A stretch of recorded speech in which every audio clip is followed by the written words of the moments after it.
Hello guys, आपका स्वागत है एक ब्रांड न्यू वीडियो में जहां पर मैं आज एक नई मानवा को एक्सप्लेन करने जा रहा हूं जो कि अभी अभी ही रिलीज हुई है। इस मानवा में फाइटिंग, एडवेंचर और एक्शन ये तीनों चीजें हैं, तो आपको इस वीडियो को देखने में बहुत मजा आने वाला है। तो चलिए शुरू करते हैं। इस कहानी की शुरुआत में हमें एक बहुत ही बड़ी लाइटनिंग स्ट्राइक को दिखाया जाता है जो कि आसमान से नीचे गिरती है, और ये लाइटनिंग स्ट्राइक और किसी ने नहीं बल्कि हमारे मेन कैरेक्टर ने गिराई होती है, वो भी अपने केवल एक ही पंच से। फिर हमें पता चलता है कि हमारे मेन कैरेक्टर को फीस्ट किंग भी बोला जाता है क्योंकि उसका पंच इतना पावरफुल है कि उसके सामने कोई भी हथियार नहीं टिक सकता। ये एक ऐसा बंदा है जिसे लोग उसके नाम से कम उसके टाइटल फीस्ट किंग से ज्यादा जानते हैं। और फिर हमें पता चलता है हमारे मेन कैरेक्टर फीस्ट किंग का नाम है डैन वुसुंग। पर तभी हमारे मेन कैरेक्टर के हाथों में बहुत ही ज्यादा दर्द होने लगता है और हमें पता चलता है कि उसके हाथों में बहुत ही ज्यादा चोट लगी होती है, जिस कारण उसके हाथों से बहुत ही ज्यादा खून भी बह रहा होता है। फिर हमें पता चलता है कि हमारे मेन कैरेक्टर की ऐसी हालत कई अनजान लोगों ने उस पर हमला करके की होती है, जिनमें से कई लोगों को तो हमारे मेन कैरेक्टर ने मार दिया होता है, पर अब भी उन अनजान लोगों में से दो लोग बचे हैं। फिर हमें उन दोनों लोगों को दिखाया जाता है जिनमें एक काले कपड़े पहना लड़का और बैंगनी कपड़े पहने लड़की शामिल होती है। फिर हमारा मेन कैरेक्टर उन्हें देखकर कहता है कि इन्हें देखकर लगता नहीं कि ये कमजोर है, तो इसीलिए मुझे इनसे ध्यान से लड़ना होगा और मुझे ये भी पता लगाना होगा कि ये आए कहाँ से है। और ऐसा कहते हुए हमारा मेन कैरेक्टर उन्हीं के एक साथी को उठाकर उनके ऊपर फेंक देता है, और ये सब देखकर उनका साथी कहता है, स्वॉर्ड डीमन प्लीज मेरी मदद करो। पर वह काले कपड़े पहना आदमी उसके ऊपर बिल्कुल भी रहम नहीं खाता है और उसको बीच में से काट देता है, जिसे देखकर तो हमारा मेन कैरेक्टर भी शॉक हो गया होता है और अपने मन में कहता है कि उसने तो अपने साथी को बिना किसी झिझक के काट दिया।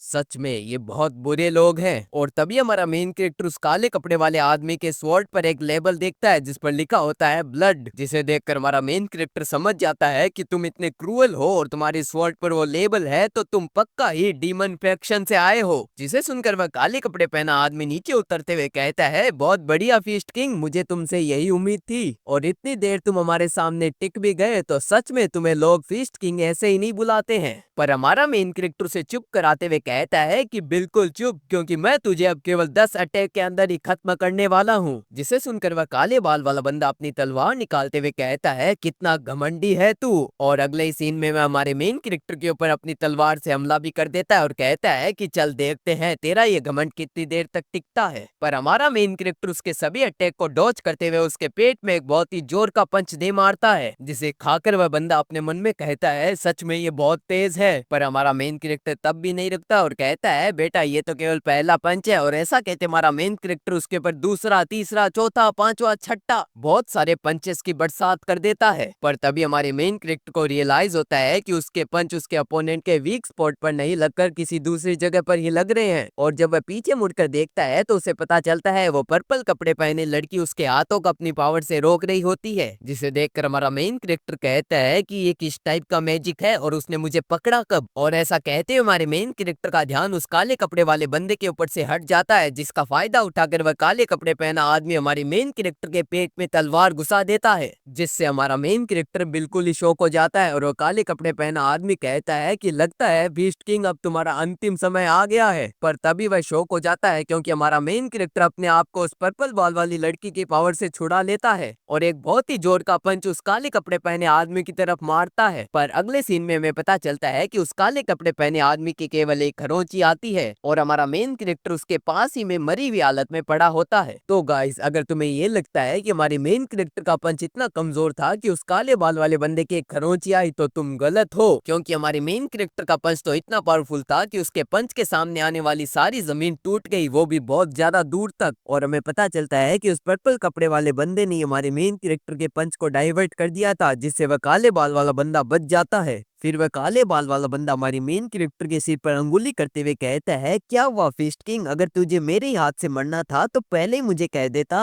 पर तभी हमारा मेन कैरेक्टर उसकी चिन पर एक बहुत ही जोर का पंच मारता है और कहता है, ये ले बेटा मेरा 10वां पंच। फिर हमारा मेन कैरेक्टर कहता है कि अब मेरे शरीर से धीरे धीरे ताकत जा रही है और मुझे ऐसा लग रहा है कि अब मैं मरने वाला हूँ, पर काश काश मैं इन्हें एक और पंच मार पाता। और ऐसा कहते हुए हमारा मेन कैरेक्टर मर जाता है और पूरे वर्ल्ड में ये बात फैल जाती है कि द फिस्ट किंग डैन वुसुंग अब डीमन फैक्शन के हाथों से मारा जा चुका है। जिसके बाद ही हमारा सीन शिफ्ट हो जाता है और हमें एक बहुत ही बड़ी जगह को दिखाया जाता है जहाँ पर एक बहुत ही जोर की लाइट चमकती है और हमें पता चलता है कि ये जी हुआ माउंटेन का सेफ हाउस है। फिर वहाँ एक कमरे में हमें हमारे मेन कैरेक्टर को दिखाया जाता है जो कि बहुत ही धीरे धीरे अपनी आंखें खोलने लगता है और उसके सामने उसकी सर्वेंट उसे पूछ रही होती है, मास्टर क्या आप ठीक है? जिसे देखकर हमारा मेन कैरेक्टर कहने लगता है कि मैं कहाँ पर हूँ और वो अपने आसपास की चीजों को देखकर कहता है क्या मेरा कोई इलाज कर रहा है? और ऐसा कहते हमारा मेन कैरेक्टर बिस्तर पर बैठ जाता है और अपने शरीर पर हाथ लगाते हुए कहता है कि मेरे घाव कहाँ पर गए? पर तभी उसकी सर्वेंट उसे पूछती है, फर्स्ट यंग मास्टर क्या आप पानी पीना चाहेंगे? और हमारा मेन कैरेक्टर कहता है बिल्कुल। वहीं वह अपने मन में सोच रहा होता है कि ये मुझे फर्स्ट यंग मास्टर क्यों कह रही है, पर तभी उसकी नजर एक शीशे पर जाती है जहाँ पर वह अपना चेहरा देखकर बिल्कुल ही शॉक हो जाता है और हमारे मेन कैरेक्टर का रिएक्शन कुछ ऐसा होता है।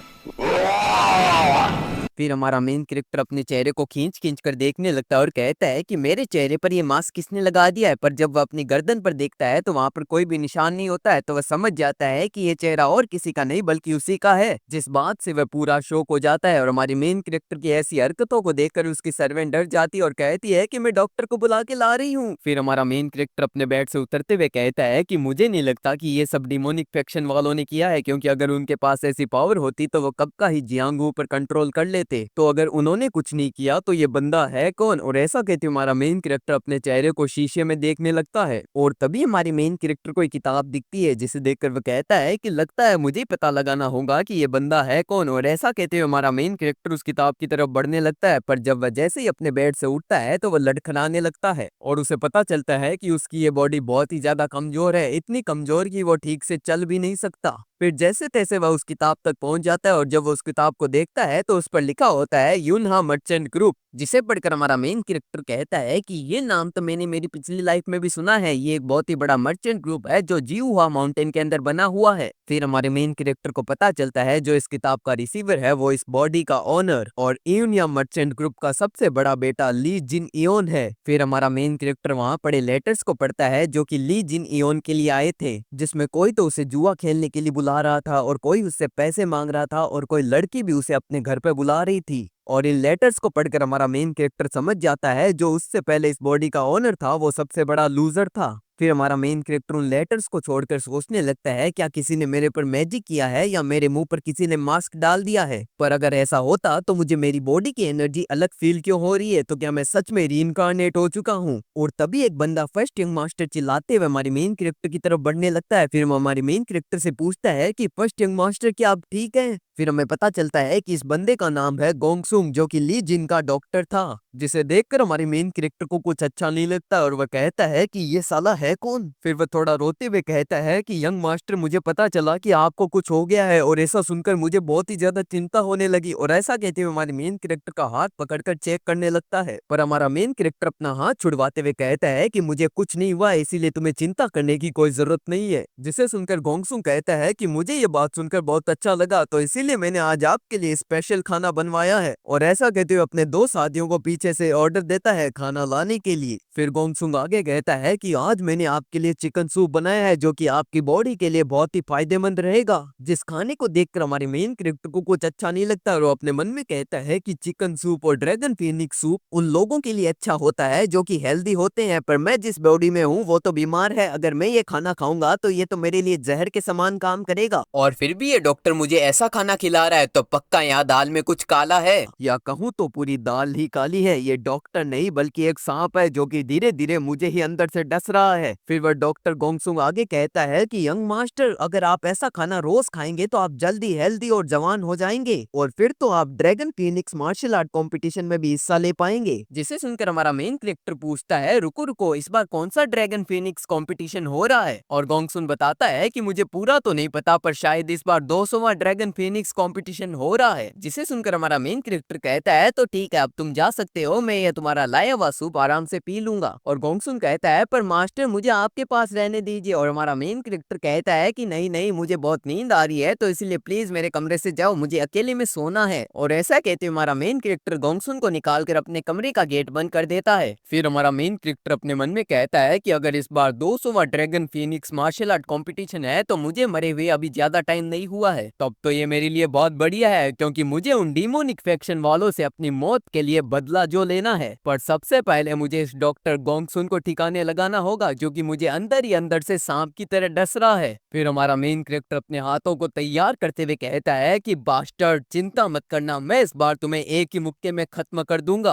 और तभी हमारा सीन शिफ्ट हो जाता है और हमें एक टेबल पर बहुत सारा खाना दिखाया जाता है, जो कि हमारे मेन कैरेक्टर की सर्वेंट्स उसके लिए बना रही होती है। फिर उनमें से एक कहती है कि तुम्हें नहीं लगता कि यंग मास्टर ने इस बार बहुत ज्यादा खाना बनवा लिया, और दूसरी कहती है कि नहीं नहीं, यंग मास्टर अब ठीक हो चुके हैं। फिर हमें हमारे मेन कैरेक्टर को दिखाया जाता है, जो कि नहाकर वापस आ जाता है और कहता है, ओह तुमने नाश्ता तैयार कर लिया, वेल डन, चलो देखते हैं तुमने नाश्ते में क्या बनाया है। और हमारा मेन कैरेक्टर नाश्ते को देखकर कहता है, बहुत बढ़िया, जैसा कि मैंने तुमसे कहा था, अब से मेरा नाश्ता एकदम सिंपल ही बनाना। जिसके बाद हमारा मेन कैरेक्टर नाश्ता करने लगता है। पर तभी डॉक्टर गोंगसुन हमारे मेन कैरेक्टर के कमरे के बाहर आ जाता है और पूछता है कि क्या मैं अंदर आ सकता हूँ, जिससे हमारा मेन कैरेक्टर थोड़ा चिढ़ जाता है और उसे अंदर आने को कहता है। और अंदर आते हुए कहने लगता है, सर आप नाश्ता कर रहे हैं, आपने मुझे बताया नहीं, मैं आपके लिए स्पेशल नाश्ता बनवाता। जिसे देखकर हमारा मेन कैरेक्टर अपने मन में कहता है कि लगता है इसका खेल अब जल्दी खत्म करना होगा। और ऐसा कहते हमारा मेन कैरेक्टर डॉक्टर गोंगसुन से पूछता है कि आप यहाँ पर, जिसे सुनकर गोंगसुन कहता है कि आप कहना क्या चाहते हैं यंग मास्टर, मुझे आपकी बहुत चिंता रहती है, आप तो समझते नहीं है, मुझे लगता है कि आप अकेले हो गए हैं, इसीलिए मैं आपका साथ देने आ जाता हूँ। और वैसे आज आप बहुत हेल्दी दिख रहे हैं, तो जो मैंने एफर्ट्स लगाए थे वो बेकार गए। जिसे सुनकर हमारा मेन कैरेक्टर कहता है, एफर्ट्स तो अच्छा, तुम्हारा मतलब उस ड्रैगन फीनिक्स सूप से है। और ये बात सुनकर तो गोंगसुन बहुत ही ज्यादा डर जाता है और घबराने लगता है और कहता है कि सर आपको लगता है थोड़ी गलतफहमी हो गई है, ड्रैगन फीनिक्स सूप तो एक बहुत ही बढ़िया दवाई है। जिसे सुनकर हमारा मेन कैरेक्टर कहता है, ओ सच में, मुझे तो लगा था ये कोई जहर है। जिसे सुनकर तो गोंगसुन और भी ज्यादा डर जाता और कहता है कि सर आप ऐसा कैसे कह सकते हैं, मैं एक डॉक्टर हूँ और आपको कोई गलत दवाई थोड़ी दूंगा, और अगर आपको लगता है कि मैं गलत हूँ तो ठीक है, मैं यहाँ से चला जाता हूँ। और ऐसा कहते हुए गोंगसुन वहाँ से जाने लगता है। पर तभी हमारा मेन कैरेक्टर उसे रोक लेता और कहता है, डॉक्टर गोंगसुन, तू पहले तो यहाँ पर बिना बताए आया और अब यहाँ से बिना बताए जा रहा है, तुझे क्या लगता है तू यहाँ का मास्टर है या मैं? और इस बात को सुनकर तो गोंगसू बहुत ही ज्यादा घबरा जाता है, जिसे देखकर हमारा मेन कैरेक्टर कहता है, अरे गोंगसू, मैं तो मजाक कर रहा था, तुम तो सच में घबरा गए। तो चलो गोंगसू, वहाँ पर जो वो लेटर और पेन पड़ा है उसे लेकर मेरे पास आओ और जो भी मैं तुम्हें बोलता हूँ वो उसमें लिखो।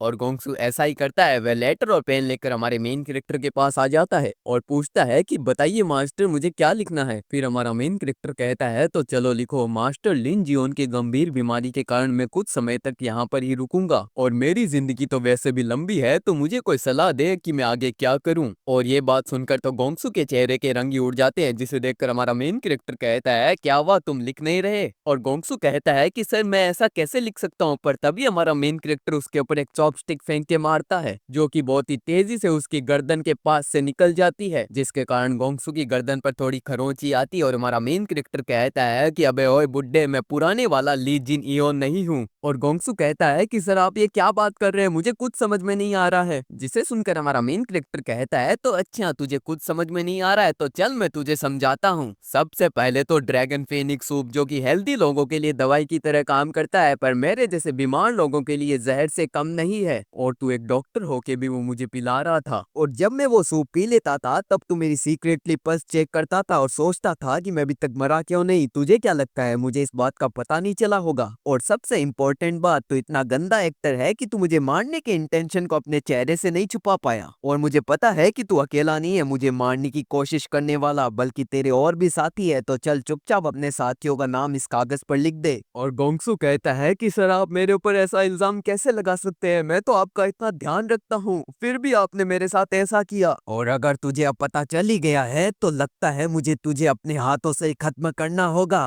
फिर हमारा मेन कैरेक्टर कहता है, फाइनली गोंगसू, तूने अपनी असली रंग दिखाई दिए। और गोंगसू कहता है कि मैंने तो सोचा तुझे आराम से मारूंगा, पर तुझे लगता है अभी ही मरना है। फिर गोंगसू अपने पीछे देखते हुए कहता है कि लगता है अब मेरे पास और कोई चारा नहीं है, सबसे पहले मुझे इस ली जिन को मारकर इन सर्वेंट्स को भी मारकर चुप कराना होगा, ताकि किसी को भी मेरे बारे में पता ना चले। और ऐसा कहते हुए गोंगसू अपने शरीर से एक नीडल निकाल लेता है, पर तभी हमारा मेन कैरेक्टर उसके ऊपर हमला कर देता है, और केवल हाथों से ही उसके सर पर हमला कर देता है, जिससे गोंगसू नीचे गिर जाता है और हमारा मेन कैरेक्टर कहता है कि कभी भी लड़ाई करते समय अपना ध्यान नहीं भटकाना चाहिए। और हमें दिखाया जाता है कि हमारे मेन कैरेक्टर का हाथ लाल पड़ चुका होता है, जिसे देखकर वह कहता है कि यार ये बॉडी कितनी कमजोर है, मुझे इतने से ही दर्द होने लग गया, मुझे जल्द से जल्द अपनी ताकत को फिर से बढ़ाना होगा और अगर एक बार मेरी ताकत फिर से वापस आ गई तो फिर मुझे फर्क नहीं पड़ता, मुझे मारने वाला चाहे पूरा यूनहा मर्चेंट ग्रुप ही क्यों ना हो। और वैसे मुझे इस गोंगसुन के बारे में भी पता लगाना होगा कि ये कौन है और किसने इसे मेरे पास भेजा।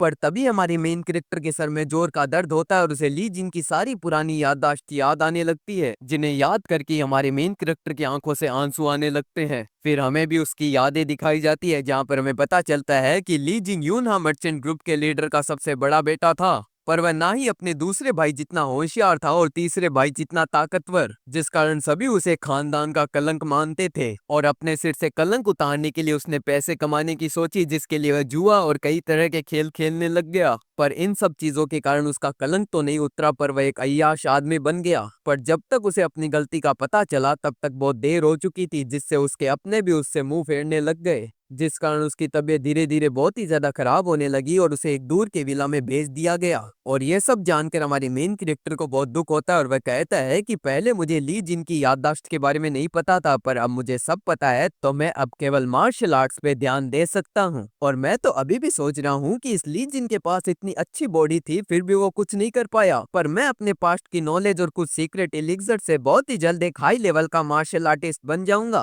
पर तभी उसे कुछ याद आता है और अपने पीछे पड़े पैसों को देखकर कहता है कि अब तो मुझे कोई चीज की चिंता करने की जरूरत ही नहीं है, क्योंकि मेरे पास इतने पैसे हैं कि मैं कोई भी चीज को आसानी से खरीद सकता हूँ। और अंत में हमें ये भी दिखाया जाता है कि गोंगसुन अब मर चुका है। फिर हमें एक साल बाद का सीन दिखाया जाता है, जहाँ पर एक आदमी हमारे मेन कैरेक्टर के विला में आकर कहता है कि मुझे मास्टर ली जिन से मिलना है, क्योंकि मुझे उन्हें एक जरूरी लेटर देना है। और हमें पता चलता है यह आदमी यूनहा मर्चेंट ग्रुप से आया है। फिर हमारे मेन कैरेक्टर की सर्वेंट एक और इशारा करते हुए कहती है कि मास्टर तो वहाँ पर बैठकर ट्रेनिंग कर रहे हैं। और जब वह बंदा उधर देखता है तो वह शॉक हो जाता है और कहता है क्या यह सच में मास्टर ली जिन योन है। फिर हमें कुछ महीने पहले का सीन दिखाया जाता है, जहाँ पर हमारा मेन कैरेक्टर में बताता है कि मैंने मेरे शरीर के सारे कोर को मैनिफेस्ट किया, जिसके बाद मैंने कुछ ऐसी मार्शल आर्ट्स को सीखा जो कि मेरी इस बॉडी के लिए परफेक्ट थी, जिनमें पहली है एनलाइटेड मोबिलिटी आर्ट और दूसरी है एनलाइटेड बॉडी आर्ट और तीसरी है रैपिड स्ट्राइड और चौथी है 10 फेज आर्ट, जिससे मैं व्हाइट लाइटनिंग को कंट्रोल कर सकता हूँ। इन मार्शल आर्ट्स को सीखने के बाद मैं थोड़ा ताकतवर तो हो चुका हूँ, पर अभी भी मुझे और ताकतवर बनना है।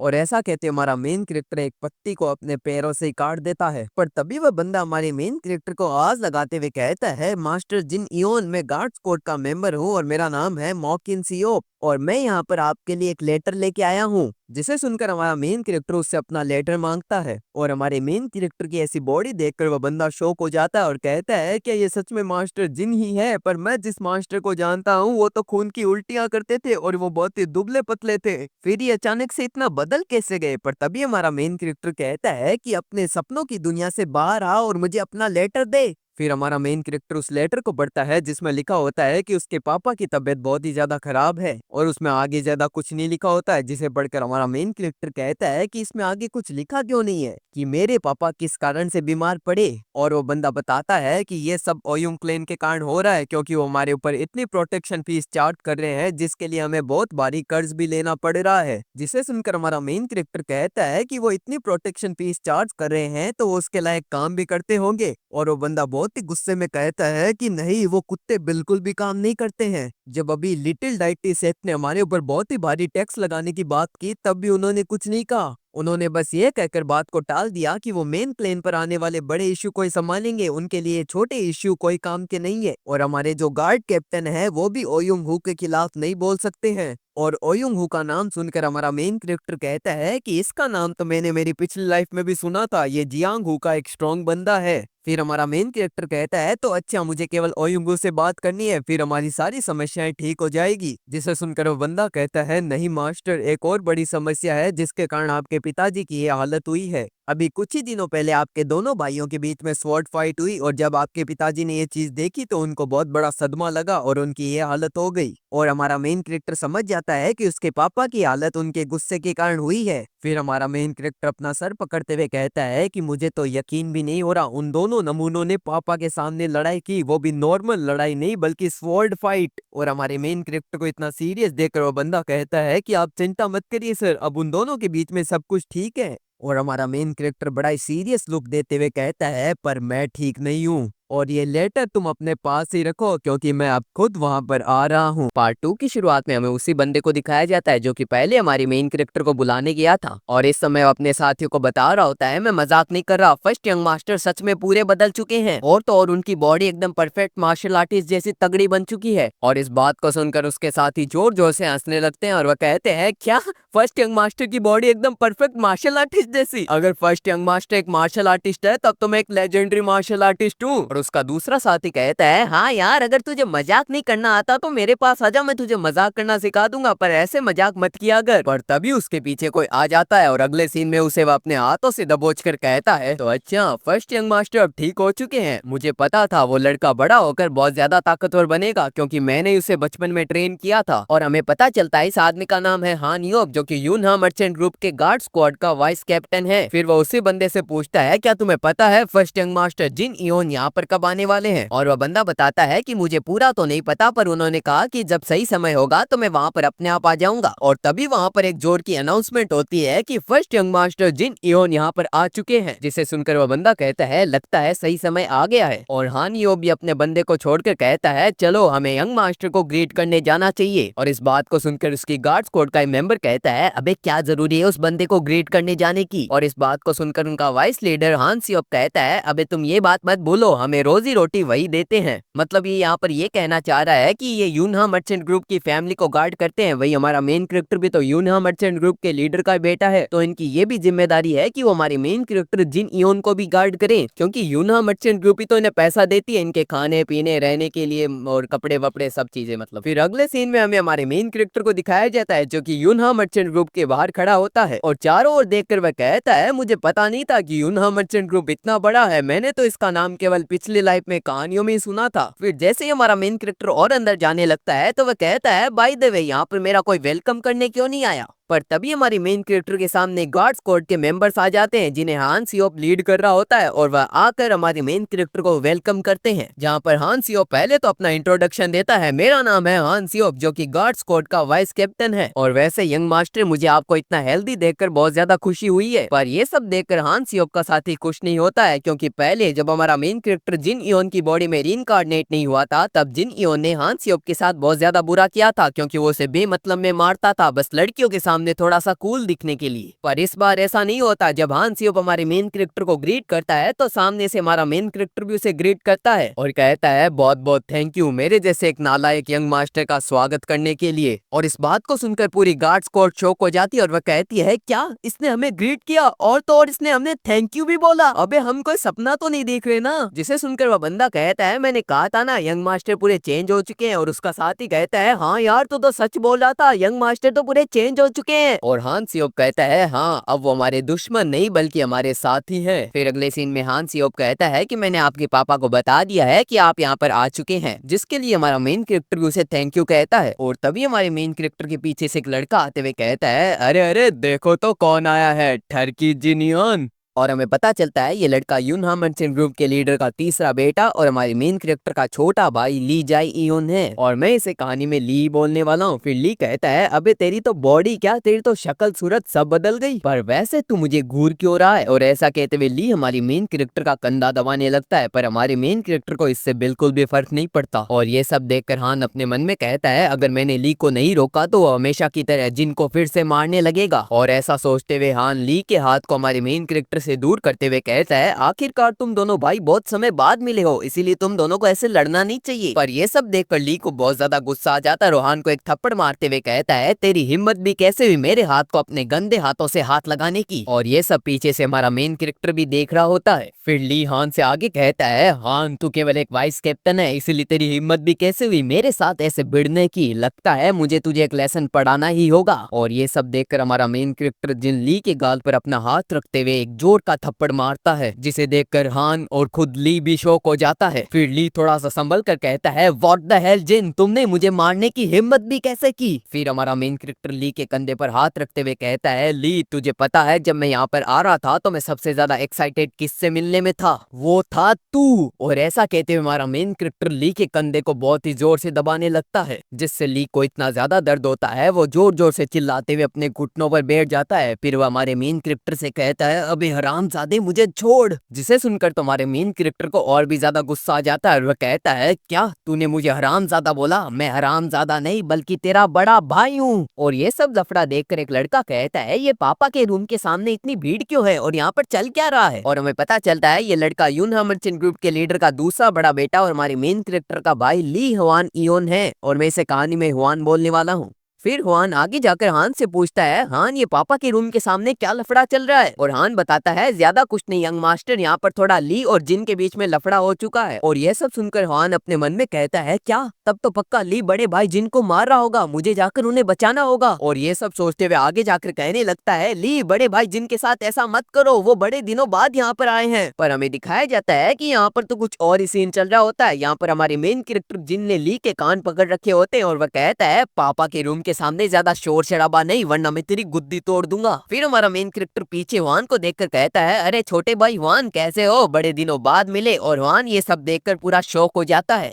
क्योंकि हुआन ने तो ये सोचा होता है कि हमेशा की तरह ली हमारे मेन कैरेक्टर जिन को मार रहा होगा, पर यहाँ पर तो उल्टा ही हो जाता है, बल्कि हमारा मेन कैरेक्टर जिन ली को मार रहा होता है, जिससे हुआन के होश उड़ जाते हैं। और ऐसा इसीलिए भी हुआ क्योंकि हमारा मेन कैरेक्टर पिछले वाला जिन नहीं है, बल्कि इस बार हमारा मेन कैरेक्टर फिस्ट किंग है। फिर हमें थोड़ी देर बाद का सीन दिखाया जाता है जहाँ पर हमारे तीनों भाई एक कमरे में बैठे होते और अभी तक हमारे मेन कैरेक्टर ने ली को नहीं छोड़ा होता है, बल्कि उसके हाथ खड़े करवा रखे होते हैं। फिर हुआन जिन से पूछता है, बड़े भाई जिन आपको देखकर लगता है आप बिल्कुल ठीक हो चुके हैं? और हमारा मेन कैरेक्टर जिन कहता है, हाँ मैं बिल्कुल ठीक हो चुका हूँ। पर वैसे हुआन ये तुम्हारे हाथ में चोट कैसे लगी, कहीं ये इस ली ने तो नहीं किया? और हुआन कहता है, जाने दो ना बड़े भाई, कोई बड़ी चोट नहीं है। पर हमारा मेन कैरेक्टर कहाँ किसी की सुनने वाला था, वो तो ली को पकड़कर और भी धोने लगता और वह कहता है, तेरी हिम्मत भी कैसे हुई अपने बड़े भाई के ऊपर अपनी तलवार उठाने की? और ऐसा कहते हमारा मेन कैरेक्टर ली को बहुत ही ज्यादा मार रहा होता है, जिसे देखकर तो हुआन के भी पीछे बैठे पसीने छूट जाते हैं। फिर ली कहता है, समझ गया बड़े भाई, मैं आगे से ऐसा कुछ भी नहीं करूंगा, प्लीज मुझे माफ कर दो। फिर हमें ली की हालत दिखाई जाती है जो कि बहुत ही ज्यादा बुरी होती है। फिर वो अपने मन में कहता है कि मैं इतना कमजोर कैसे हो गया? नहीं नहीं, मैं कमजोर नहीं बल्कि हमारा बड़ा भाई जिन इतना ताकतवर कैसे हो गया? फिर हमें हुआन को दिखाया जाता है जो कि अपने मन में कहता है कि मैंने तो बिल्कुल भी नहीं सोचा था कि बड़ा भाई जिन ली को इस तरह मारेगा। पहले के टाइम में तो वो ली के अटैक को भी डॉज नहीं कर पाता था, पर अब तो फिर हुआन आगे पूछता है, वैसे बड़े भाई जिन सेफ हाउस में हुआ क्या था, तुम तो पूरे ही बदल गए। और जिन कहता है, अच्छा तुम्हें ऐसा लगता है, तुम्हारी आंखें बहुत बढ़िया है हुआन। और तभी हमारे मेन कैरेक्टर की नजर कई स्क्रॉल्स पे पड़ती है, जिसे देखकर वह कहता है, ये सब क्या है? और एक को उठाकर पढ़ने लगता है। और हुआन कहता है, अच्छा ये सब, इसमें तो उन लोगों के नाम है जो कि हमारे यहाँ पर काम करते हैं और मैंने इन स्क्रॉल्स को इसीलिए निकाला है क्योंकि मुझे इन्हें कल कॉन्फ्रेंस रूम में लेके जाना है। फिर हमारा मेन कैरेक्टर उस स्क्रॉल को पढ़ने लगता है जिसमें गोंगसुन का भी नाम लिखा होता है, जिसने उसे पहले मारने की कोशिश की थी। और गोंगसुन का नाम देखकर हमारा मेन कैरेक्टर जिन कहता है, पहले तो मैंने सोचा था मैं गोंगसुन का नाम देखकर ये पता लगाऊंगा कि गोंगसुन को यहाँ पर काम किसने लगवाया था, पर अब तो मुझे एक और इंटरेस्टिंग चीज पता चली है। गोंगसुन और कई सारे और लोगों को यहाँ पर किसी और ने नहीं बल्कि वाइस गार्ड स्क्वाड के लीडर ओयुंग हू ने लगाया है। फिर हमारा मेन कैरेक्टर हुआ और ली से पूछता है, कहीं तुम में से कोई ओयुंग क्लैन के साथ तो काम नहीं कर रहा ना? अगर कर रहा है तो मुझे अभी बता दो। और इस बात को सुनकर हुआ और ली का चेहरा कुछ ऐसा हो जाता है। फिर हुआ कहता है, ये तुम क्या कह रहे हो बड़े भाई, हम और ओयुंग क्लैन के साथ? ना ब्रो ना। और ली कहता है, हाँ हम ऐसा बिल्कुल भी नहीं कर सकते, मैं मर जाऊंगा पर ओयुंग क्लैन का साथ नहीं दूंगा। और मैं उनका साथ दूं भी क्यों, क्योंकि हमारे बाप का तो पहले से इतना बड़ा बिजनेस है। और हमारा मेन कैरेक्टर कहता है, इस बात को सुनकर मुझे अच्छा लगा कि तुम में से कोई उसके साथ नहीं है। फिर हमारा मेन कैरेक्टर अपनी सीट से उठते हुए पूछता है, वैसे कल कॉन्फ्रेंस रूम में सभी हाई रेप्स के लोग आएंगे क्या? और हुआ जवाब देता है, हाँ। जिस बात को सुनकर हमारा मेन कैरेक्टर कहता है, तब तो ठीक है, कल मैं भी कॉन्फ्रेंस को ज्वाइन करूंगा। और ऐसा कहकर हमारा मेन कैरेक्टर वहां से चला जाता है, जिसे देखकर हुआ कहता है, पर तुम जा कहाँ रहे हो? और हमारा मेन कैरेक्टर जाते हुए जवाब देता है, मैं पापा से मिलने जा रहा हूँ। और हमारे मेन कैरेक्टर जिन के जाने के बाद हुआ कहता है, अबे सेफ हाउस में हुआ क्या था, ये तो पूरा ही बदल गया। फिर ली चिल्लाते हुए कहने लगता है, मुझे भी जियो माउंटेन के सेफ हाउस में जाना है। अबे ली बेटा, सेफ हाउस में जाने से कोई स्ट्रॉन्ग थोड़ी होता है। हमारा मेन कैरेक्टर तो पहले से स्ट्रॉन्ग था, पर वो साला गोंगसुन दवाई के नाम पर उसे जहर देता था जिससे वो कभी ठीक ही नहीं हो पाया। पर जब बीस्ट किंग हमारे मेन कैरेक्टर जिन योन की बॉडी में रीइंकार्नेट हुआ तो तब उसे पता चला कि ये तो साला दवाई के नाम पर मुझे जहर दे रहा है। जिसके बाद सबसे पहले हमारे मेन कैरेक्टर ने उस गोंगसुन को टपकाया और उसके बाद ट्रेनिंग की और वो आज इतना स्ट्रॉन्ग बन चुका है। फिर हमारा सीन शिफ्ट होता है और हमें हमारे मेन कैरेक्टर को अपने पापा के रूम में दिखाया जाता है। जिसके बाद हमें यूनहा मर्चेंट ग्रुप के लीडर और हमारे मेन कैरेक्टर के पापा को दिखाया जाता है जिसका नाम होता है ली सियोंग मिन। फिर वो आगे हमारे मेन कैरेक्टर से पूछते हैं, वैसे बेटा वो बाहर शोर शराबा किस लिए हो रहा था? और हमारा मेन कैरेक्टर कहता है, कुछ नहीं पापा, वो तो ऐसे ही। क्या ऐसे ही? साले ने बाहर अपने भाई की गुद्दी चटका दी और यहाँ पर आकर अपने बाप को बोल रहा है कुछ नहीं पापा, बस ऐसे ही। फिर हमारा मेन कैरेक्टर आगे कहता है, आप ये बताइए कि आपकी अब तबीयत कैसी है? मैंने सुना आप बहुत ही ज्यादा स्ट्रेस ले रहे हैं। और ली सुंगमिन कहते हैं, हाँ बेटा, अब मेरी बॉडी धीरे धीरे बूढ़ी हो रही है तो मैं थोड़ा सा स्ट्रेस लेता हूँ, उससे मेरी तबीयत खराब हो जाती है। पर देखो तो तुम तो पूरे ही बदल गए, तुम्हारी तो बॉडी भी अब हेल्दी हो चुकी है और तो और तुम्हारा चेहरा भी पूरा बदल गया है। क्या तुम सच में मेरे बेटे जिन योन ही हो? चलो छोड़ो इस बात को, वैसे मुझे बहुत अच्छा लगा कि तुम मुझसे मिलने आए। और ये सब देखकर हमारे मेन कैरेक्टर को अपने पिछली लाइफ की बात याद आ जाती है। जब वो पिछली लाइफ में छोटा था तो उसके माँ बाप कोई नहीं थे, इसीलिए उसे कभी पता ही नहीं चला कि माँ बाप का प्यार कैसा होता है। पर जब वो जिन योन की बॉडी में रीइंकार्नेट हुआ और जब उसने उसकी मेमोरीज देखी तब उसे पता चला कि पापा का प्यार कैसा होता है। तब उसे पता चला कि पापा वो इंसान होता है जो तुम्हारी बड़ी से बड़ी मुश्किल में तुम्हारा साथ देता है और कभी भी तुम्हारा हाथ नहीं छोड़ता। तो आज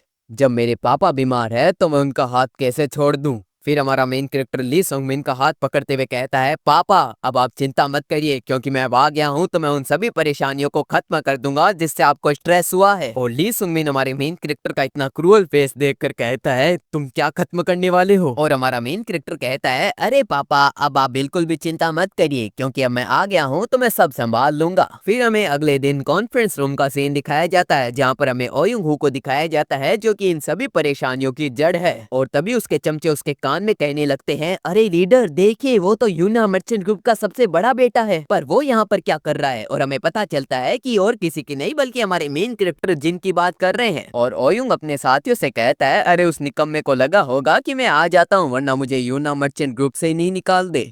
फिर हुआ कहता है, क्या यहाँ पर किसी को कोई बात रखनी है? अगर नहीं तो मैं इस मीटिंग को खत्म करता हूँ। फिर ओयुंग अपना हाथ खड़ा करके कहता है, मैंने सुना है फर्स्ट यंग मास्टर के पास कोई गार्ड नहीं है, तो मेरे पास एक बंदा है जो उन्हें गार्ड कर सकता है। और ओयुंग की इस बात को सुनकर एक आदमी अपने साथी से कहता है, इस ओयुंग को बिल्कुल भी शर्म नहीं आती क्या? इसने इतने सारे लोग तो अपने यूना मर्चेंट ग्रुप में लगा रखे हैं, फिर भी ये और लगाना चाहता है। पर तभी उस आदमी के हाथ में जो चाय का गिलास था वो टूट जाता है, जिससे वो आदमी और उसका साथी सब डर जाते हैं। और हमें पता चलता है ये और किसी ने नहीं बल्कि ओयुंग ने किया होता है। और वह कहता है, अरे माफ करना, मेरा थोड़ा हाथ फिसल गया।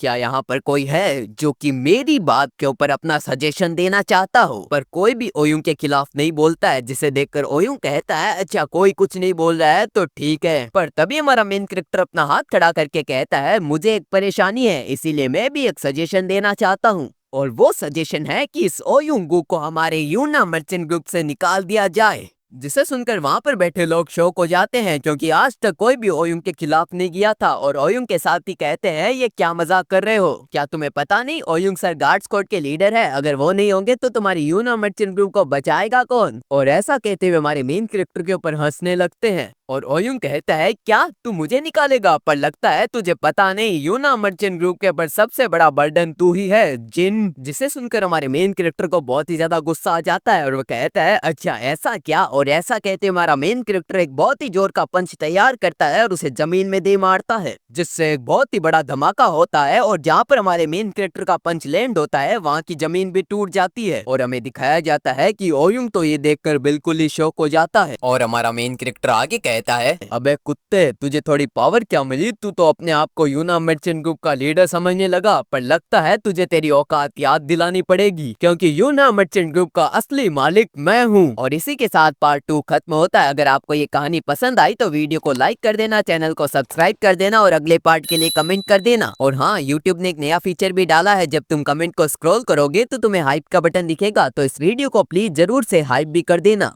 तो चलो मिलते हैं नेक्स्ट पार्ट में, बाय बाय।